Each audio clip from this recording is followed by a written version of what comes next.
भी पैसा आ रहा है, मिडिल फीडर आ गया उससे भी पैसा आ रहा है, और जो है ग्राउंड में है ना, क्या बॉटम गहराई में भी मछली को हम डाल दिया, वैसी मछली तो ऊपर आएगी। ये जो मिडिल है, मेरी जो बॉटम फीडर है, ये कभी ऊपर आएगी नहीं, इसको नीचे ही रहना पसंद है। तो नीचे का जो एरिया खाली था तो हम डाल दिए मछली को। तो अब इसमें तो लड़ाई होगा नहीं, अरे हम नीचे क्यों रहेंगे, हम तो ऊपर हैं। हाँ, और ऊपर आई बोले चलो 2 दिन तुम ऊपर रहोगी, 2 दिन हम ऊपर रहेंगे, बीच वाले हम भी ऊपर रहेंगे, ऐसा तो है नहीं। उसका जो है उसका बिहेवियर ही ऐसा है कि वो पानी के ऊपर रहेगी, उसका बिहेवियर ऐसा कि पानी के बीच में रहेगी, उसका बिहेवियर ऐसा जो पानी की गहराई में रहेगी। समय तो लड़ाई हो नहीं रहा है, लड़ाई हो रहा है नहीं हो रहा है। तो इसमें जो फार्मिंग कर रहा है, इसमें जो फिश कल्चर कर रहा है, उसको फायदा हो गया। वही एक तालाब में से उसको 3 वैरायटी की मछली निकल गई, उसी एक तालाब में से उसको 3 वैरायटी की मछली निकल गई। वैसी मछली जो सरफेस फीडर होगी, जो सरफेस पे रहती है, तो बीच का एरिया मिडिल खाली था तो उसमें भी डाल दिया, वो मिडिल फीडर हो गई। और जो ग्राउंड का एरिया मतलब ग्राउंड फ्लोर का एरिया खाली था, बॉटम खाली था ना, जो गहराई में रहने वाली जो मछली थी, वो वैसी मछली को लाके आगे रख दी। क्या गहराई में का एरिया क्यों खाली रखें, उससे भी कुछ पैसा कमा ले, तो उसमें गहराई में ताकि जो मछली बनी जिसको हम बॉटम फीडर करके। आई होप अब आपको इजीली वे में आराम समझ में आ गया होगा। ये डायग्राम को अगर बनाना है, इसे समझना है तो उसको भी नोट डाउन कर सकते हैं, ठीक है। Welcome to the MB academy में आपका स्वागत है। आज का जो हमारा टॉपिक है वो है कंपोजिट फिश कल्चर, ठीक है, कंपोजिट फिश कल्चर। तो इसमें क्या है कंपोजिट फिश कल्चर में, इसमें बहुत सारी अलग अलग वैरायटी की मछली को एक साथ जो है उसको पाला जाता है ना, लेयर बाय लेयर करके उसको पाला जाता है, अलग अलग वैरायटी की मछली। वैसी वैरायटी की मछली इसमें होती है जो पानी के ऊपर वाले लेयर पे होती है, और भी मछली वैसी है जो पानी के उससे थोड़ा नीचे वाले लेयर पे होती है, और एक मछली है जो मिडिल में होती है ना, एक टॉप पे होती है, मिडिल में होती है ना, और कुछ मछली जो बॉटम में है ना, पानी की गहराई में रहती है ना, उसका फीडिंग हैबिट वही है। तो उसी के बारे में हम लोग पढ़ेंगे, कंपोजिट फिश कल्चर, ठीक है। तो आइए हम लोग उसके बारे में डिस्कस करते हैं। Let's start composite fish culture, ठीक है। तो कंपोजिट फिश कल्चर हम लोग देख रहे हैं कि कौन सा मछली जो है पानी के ऊपरी सतह पे रहती है, कौन बीच में रहती है, कौन गहराई में रहती है, उसके बारे में फीडर है ना, क्या क्या उसका खाना है, वो कहाँ पे रहती है। तो ऊपर में जो रहती है, जो मिडिल में या बॉटम में, तो उसके रिलेटेड अभी हम लोग पढ़ेंगे, ठीक है। तो आइए हम लोग देखते हैं मेरी polyculture composite fish culture. Polyculture का मतलब क्या होता है, पॉलीकल्चर का मतलब होता है मेनी, ज्यादातर है ना, मेनी ज्यादातर। कंपोजिट फिश कल्चर है ना, ये कह ही रहा है पॉलीकल्चर बोलिए या composite fish culture. Polyculture fish culture भी बोल सकते हैं, पॉलीकल्चर, पॉलीफिश कल्चर है ना, पॉलीकल्चर फिश, ठीक है। तो इसमें मीनी बहुत ज्यादा होता है, अलग अलग फिश को जो है तालाब में डाला जाता है, ठीक है। उसके हिसाब से कोई जो है बहुत पानी के ऊपरी हिस्से पे रहती है, कोई बीच में रहती है, कोई गहराई में रहती है, उसके बारे में अभी हम लोग इसमें पढ़ेंगे, ठीक है। तो growing different types of fish in water source, पानी में जो है अलग अलग टाइप का, अलग अलग प्रकार का जो मछली है वो ग्रो करता है। तो सरफेस फीडर है ना, जो पानी के सरफेस पे रहता है, ऊपरी सरफेस पे, जो कहां रहता है, पानी के ऊपरी सरफेस पे जो रहता है ना, उसको हम बोलते हैं सरफेस फीडर। तो सरफेस फीडर जो है पानी के जो ऊपरी सरफेस पे जो रहता है, पानी के कहां रहता है, ऊपरी सरफेस पे, तो उसका नाम क्या है, उसका नाम है कतला। क्या नाम है उसका, हाँ क्या नाम है, कतला। तो सिल्वर कार्प है ना, कतला जो सिल्वर कार्प। उसके बाद मिडिल, बीच में जो रहता है, जैसे ये आपका पानी है, अभी हम फिगर बनाएंगे उसमें क्लियर हो जाएगा। तो ये जो ऊपर सरफेस पे जो रहेगा पानी के, है ना, तो यही है आपका कतला और सिल्वर कार्प। अब मिडिल, बीच में जो रहेगा रोहू है ना, जिसके रेहू बोलते हैं कॉमन में, है ना, रोहू, ठीक है। तो ग्रास कार्प बीच में रहेगा, और फिर सबसे बॉटम में, सबके नीचे में जो रहेगा क्या है, मृगल, कॉमन कार्प बोलते हैं इसको, ठीक है। कतला ही को हम लोग क्या बोलते हैं, सिल्वर कार्प। कतला जो रहता है ये सिल्वर कलर की मछली रहती है ना, सिल्वर कलर का रहता है कतला, ठीक है। उसका रोहू, ग्रास कार्प, फिर आपका है बॉटम में आपका मैरिगल, कॉमन कार्प जिसको कहते हैं, ठीक है। आई होप आपको ये समझ में आ गया होगा, इसको नोट डाउन कर लीजिए, ठीक है। और फिर जो है हम, है ना, और फिर जो हम इसको क्या है, इसका डायग्राम बनाएंगे, उसके फिर उससे आपको और क्लियर समझ में आ जाएगा, ठीक है। इसको नोट डाउन कर लीजिए, ठीक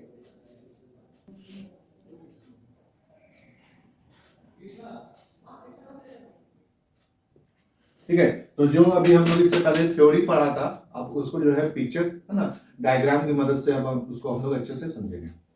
तो कंपोजिट फिश कल्चर है ना, कंपोजिट फिश कल्चर, कंपोजिट बोले या पॉली बोले, पॉली मतलब होता है मेनी, ठीक है, तो बता दिया। तो ये मेरा जो है, ये क्या है, मेरा एक पॉन्ड है, तालाब है, ठीक है। तालाब लोग बनाते हैं जमीन में खोद करके, ताकि जो है फिश का कल्चर करे, है ना, मछली पाले। तो तालाब में ऐसा तो नहीं कि एक ही मछली पाल लेंगे। इससे पहले जो हम पढ़ाया था इंटीग्रेटेड फार्मिंग, है ना, इंटीग्रेटेड कल्चर भी पढ़ाया था। तो इंटीग्रेटेड कल्चर क्या था, है ना, ये था कि आप जो है खेत में, है ना, फील्ड में आपने क्या किया, चावल का खेती लगाया, चावल का धान लगाया, ठीक है। आपने फील्ड में क्या किया, खेत में क्या किया, चावल का धान लगाया। चावल के धान में पानी की जरूरत होती है, उसमें ज्यादा पानी लगता है, उसमें पानी को जो है एक स्टैग्नेंट करके पानी को जो है उसमें रोक करके रखा जाता है, ठीक है। कम से कम इतना इतना जो है पानी का जो है उसमें जमीन से जो है इतना हाइट तक का उसमें पानी का लेवल होता है। तो जब पानी जमीन से इतना का जब पानी का लेवल हो गया, तो एक तरीके का वो छोटा सा तालाब जैसा लगेगा, एक तरीके से वो तालाब जैसा लग रहा है, पॉन्ड जैसा लग रहा है, ठीक है। और वो साइड से जो बाउंड्री बना करके उस पानी को क्या कर दिया गया, रोक दिया गया, होल्ड कर दिया गया साइड से, ठीक है, या रेक्टेंगुलर शेप में या स्क्वायर शेप में, जो भी शेप में। तो वो एक दिखने से क्या लग रहा है हमको कि एक तालाब जैसा लग रहा है। उसमें क्या किया, वो तो पानी है, उसमें तो जो है मेरा जो राइस का जो है सीड्स है वो ग्रो करेगा। तो जितना पीरियड ऑफ टाइम उसको ग्रो करने में हमको लगेगा, उतना ही में हम क्या करते हैं कि उसमें जो है मछली ला करके डाल देते हैं, मछली का एक अंडा ला के उसमें डाल दिया। तो क्या किया, मछली का अंडा ला करके क्या किया, उसमें डाल दिया, ठीक है। जब मछली का अंडा ला करके उसमें डाल दिया, ठीक है, तो क्या हुआ कि 2-3 महीना तो ऐसे ही लगेगा। तो 2-3 महीने में जैसे जैसे मेरा जो चावल का धान तैयार होगा, वैसे वैसे साथ में मेरी मछली भी तैयार होगी, ठीक है। तो इसमें क्या हुआ, इसमें प्रॉफिट बढ़ गया, प्रॉफिट मार्जिन क्या हो गया, बढ़ गया। तो चावल का धान बेचने, चावल को बेचने से जो पैसा आएगा, चावल का धान बढ़ गया, चावल हो गया, चावल को जितना बेचने से हमको पैसा आएगा, उसी टाइम में, उसी पीरियड ऑफ टाइम में हमको जो है चावल के साथ हम मछली भी बेच देंगे, मछली भी मेरी तैयार हो गई। तो मान लीजिए चावल बेचने से हमको 1 लाख रुपया आया, तो 50,000 रुपया हमको मछली बेचने से भी आ गया। तो जहां पे मेरा प्रॉफिट 1 लाख हो रहा था, वहां पर प्रॉफिट मेरा 1.5 लाख हो रहा है ना। ऐसे एग्जाम्पल के तौर पर बता रहे हैं रफ, ठीक है। 1.5 लाख रुपये प्रॉफिट हो गया, तो 50,000 रुपये अल्टीमेट बढ़ा ना, टाइम भी वही लगा, जगह भी वही था, लेकिन मेरा प्रॉफिट मार्जिन क्या हो गया, बढ़ गया। तो ये फायदा होता है इंटीग्रेटेड फार्मिंग का, ये फायदा होता है। उसी तरीके से हम लोग तालाब बनाते हैं, फिश पाल रहे हैं, तो तालाब का पूरा डिजाइन करेंगे, तालाब बनाएंगे। तो तालाब बनाएंगे तो तालाब में जो है वैसे एक ही मछली नहीं छोड़ देंगे, उसमें अलग अलग प्रकार की मछली को छोड़ा जाता है, ठीक है। वैसी मछली जो सरफेस के ऊपर, तो पानी के ऊपरी सतह पे तैरती है, ऊपरी सतह पे रहती है, जिसको हम बोलते हैं बॉटम फीडर। पानी के ऊपरी सतह पर जो रहती है, पिक्चर में आपको दिख रहा होगा, ठीक है, डायग्राम दिख रहा होगा कि पानी के जो ऊपरी सतह पे रहती है उसको हम लोग बोलते हैं सरफेस फीडर, है ना। पानी के जो ऊपरी सतह पे रहती है उसको हम लोग सरफेस फीडर। तो सरफेस फीडर डाल दिया, जान रहे कि मछली जो है पानी के गहराई में रहेगी नहीं, पानी के गहराई में रहेगी, ये पानी के गहराई में जाएगी नहीं, जाएगी नहीं जाएगी। तो नीचे का पानी तो ऐसे ही बर्बाद है, उसमें तो कोई रह नहीं रहा है। नीचे का ऐसे समझिए कि एक फ्लैट है, 3 फ्लोर का फ्लैट है, ठीक है, 3 फ्लोर है, उसमें ग्राउंड फ्लोर है, फर्स्ट फ्लोर है, सेकंड फ्लोर है, इस तरीके से उसमें 2 फ्लोर है ना, ग्राउंड लेवल 2 हो गया। तो ग्राउंड फ्लोर पे आदमी रह रहा है, तो फर्स्ट और सेकंड फ्लोर खाली है, ठीक है। अगर फर्स्ट फ्लोर पर कोई रह रहा है तो सॉरी, जब सेकंड फ्लोर पर कोई रह रहा है तो फर्स्ट फ्लोर और ग्राउंड फ्लोर खाली है। तो मालिक सोच रहा है कि हम जो है ग्राउंड फ्लोर, फर्स्ट फ्लोर पे रहते हैं, सेकंड फ्लोर पे रहते हैं, तो मेरा जो फर्स्ट फ्लोर है और जो ग्राउंड फ्लोर ये खाली है, बना हुआ, मेरा पैसा लगा, बनाया है, लेकिन हमको जो है इससे फायदा उठाना है ना, और ज्यादा मेरा जो प्रॉफिट मार्जिन जो है, मेरा जो प्रॉफिट जो है और ज्यादा बढ़ जाए। तो मेरा प्रॉफिट कैसे और बढ़ेगा, ठीक है। बनाने में तो खर्च पैसा लगा, वो खाली भी छोड़ देगा, तो फर्स्ट टाइम जितना पैसा लगना लग गया, ठीक है, खाली भी छोड़ देगा। अगर उन तीनों में किराएदार, अपने तो रहना है, अपने रहने की जगह है, बाकी वो 2 खाली है, उसमें किराएदार को लगा के रख दिया, फिर उससे रेंट आएगा हमें। तो आपको अगर 10,000 रुपया आ रहा था, तो अब आपको 30,000 रुपये महीना आएगा। उसी तरीके से आपको एग्जाम्पल बता करके हम समझाने की कोशिश की। उसी तरीके से जैसे तालाब तो है, उतना तो एरिया है, उतना भी पानी है। अब हम जो मछली डाला वो सरफेस फीडर है, मतलब पानी की गहराई में नहीं जाएगी, पानी की गहराई में वो नहीं जाएगी, ऊपर ऊपर तैरेगी, उसको ऊपर ऊपर खाना मिलेगा, ठीक है, ठीक। अब मेरा जो बीच का जो एरिया है, मेरा जो ये बीच का जो एरिया है, ये जो मेरा बीच का जो एरिया है, सरफेस के नीचे वाला एरिया, सरफेस के नीचे वाला एरिया खाली है, पानी तो है उसमें भी, खाली है, ठीक है। तो उसी तरीके से मेरा जो है टॉप फ्लोर जो है, मेरा जो सेकंड फ्लोर है वो उसमें हम खुद रह रहे हैं या हम किराएदार रखे हुए हैं, तो वो तो भर गया, उससे तो पैसा हमको आ रहा है। अब मेरा जो फर्स्ट फ्लोर और ग्राउंड फ्लोर ये खाली है, तो हम ऐसा क्या करें कि उससे भी हमको अर्निंग आए, उससे भी हम प्रॉफिट हो, तो उसी में फिर छोड़ दिया जाता है मिडिल फीडर, है ना। ये फिश एग्जांपल हम बता दिया कि मिडिल फीडर में कौन कौन आती है, ठीक है। रोहू है, तो रेहू इसका एग्जांपल है, ठीक है। तो मिडिल फीडर का एरिया खाली था, तो अब हम जा करके रेहू मछली को डाल दिया, जाके क्या किया, रेहू मछली को उसमें डाल दिया, रेहू फिश को डाल दिया। अब ये मिडिल में रहती है, ये मिडिल फीडर कहलाती है। ये पानी के ज्यादा ऊपर रहेगी ना पानी के ज्यादा गहराई में रहेगी, मिडिल बीच में रहती है, तो मिडिल फीडर कहते हैं इसको, ठीक है। अब मेरा सरफेस और मिडिल जो है भर गया, मतलब सेकंड फ्लोर पे किराएदार आ गया और फर्स्ट फ्लोर पे किराएदार आ गया। अब हम सोच रहे अब ऐसा क्या करें, अब ऐसा क्या करें कि और प्रॉफिट मार्जिन मेरा बढ़े, और प्रॉफिट बढ़े, और प्रॉफिट बढ़े। तो हम सोचते हैं कि ऐसी मछली हम क्यों नहीं लाके डाल दे, ऐसी मछली क्यों नहीं हम लाके डाल दे जो मेरा जो है ग्राउंड फ्लोर है ना, मेरा घर का ग्राउंड फ्लोर, ऐसा समझिए मेरा घर का ग्राउंड फ्लोर खाली है, अब एक रहना और लाके ग्राउंड फ्लोर पर भी रख देते हैं, तब मेरा तीनों फ्लोर से पैसा आएगा, फर्स्ट फ्लोर से भी आएगा, सेकंड से भी आएगा, थर्ड से भी आएगा। तो ये दिमाग में है ना, तो यही मेरा कंपोजिट फिश कल्चर। अब ग्राउंड, अब ऐसी मछली जो सरफेस में नहीं रहती है, वैसी मछली जो मिडिल में नहीं रहती, अब वैसी मछली को ला करके रखना है, वैसी मछली को पालना है इसी तालाब में, एक ही तालाब में। तो वैसी मछली जो ग्राउंड में रहती है, जो एकदम एकदम पानी की गहराई में एकदम नीचे में जाकर रहती है, एकदम नीचे में उसको रहना पसंद है ना, एकदम डीप में रहना पसंद है, तो वैसी मछली कौन है मेरी, मृगल, जिसको हम लोग क्या बोलते हैं, बॉटम फीडर, यहाँ लिखा हुआ है बॉटम फीडर, मृगल। इस टाइप की मछली जो होती है ये बॉटम फीडर होती है, ये पानी की गहराई में रहती है, पानी की गहराई में रहती है। अब हमको उसी तालाब से जो है हम जो है सरफेस फीडर रखे हुए हैं, उससे भी पैसा आ रहा है, मिडिल फीडर आ गया रेहू, उससे भी पैसा आ रहा है, और जो है ग्राउंड में है ना, क्या बॉटम गहराई में भी मछली को हम डाल दिया, वैसी मछली वो तो ऊपर आएगी नहीं। ये जो मृगल है, मेरी जो बॉटम फीडर है, ये कभी भी ऊपर आएगी नहीं, इसको नीचे ही रहना पसंद है। तो नीचे का जो एरिया खाली था तो हम डाल दिए मछली को, तो अब इसमें तो लड़ाई होगा नहीं, अरे हम नीचे क्यों रहेंगे, हम तो ऊपर हैं, हाँ। और ऊपर वाली बोले चलो 2 दिन तुम ऊपर रहोगी, 2 दिन हम ऊपर रहेंगे, बीच वाली बोले हम भी ऊपर रहेंगे, ऐसा तो है नहीं। उसका जो है उसका बिहेवियर ही वैसा है कि वो पानी के ऊपर रहेगी, उसका बिहेवियर है ऐसा कि पानी के बीच में रहेगी, उसका बिहेवियर है ऐसा जो पानी की गहराई में रहेगी। सब में तो लड़ाई हो नहीं रहा है, लड़ाई हो रहा है नहीं हो रहा है। तो इसमें जो फार्मिंग कर रहा है, इसमें जो फिश कल्चर कर रहा है, उसको फायदा हो गया। वही एक तालाब में से उसको 3 वैरायटी की मछली निकल गई, उसी एक तालाब में से उसको 3 वैरायटी की मछली निकल गई। वैसी मछली जो सरफेस फीडर हो गई, जो सरफेस पे रहती है, तो बीच का एरिया मिडिल खाली था तो उसमें भी डाल दिया, वो मिडिल फीडर हो गई। और जो ग्राउंड का एरिया, मतलब ग्राउंड फ्लोर का एरिया खाली था, बॉटम खाली था, है ना, जो गहराई में रहने वाली जो मछली थी, वो वैसी मछली को लाके आदमी रख दी कि अब गहराई में का एरिया क्यों खाली रखें, उससे भी कुछ पैसा कमा ले, तो उसमें गहराई में अगर जो मछली को रखी, जिसको हम लोग बॉटम फीडर कहते हैं। आई होप अब आपको इजीली वे में आराम समझ में आ गया होगा। ये डायग्राम को अगर बनाना है, इसे समझना है, तो इसको भी नोट डाउन कर सकते हैं, ठीक है।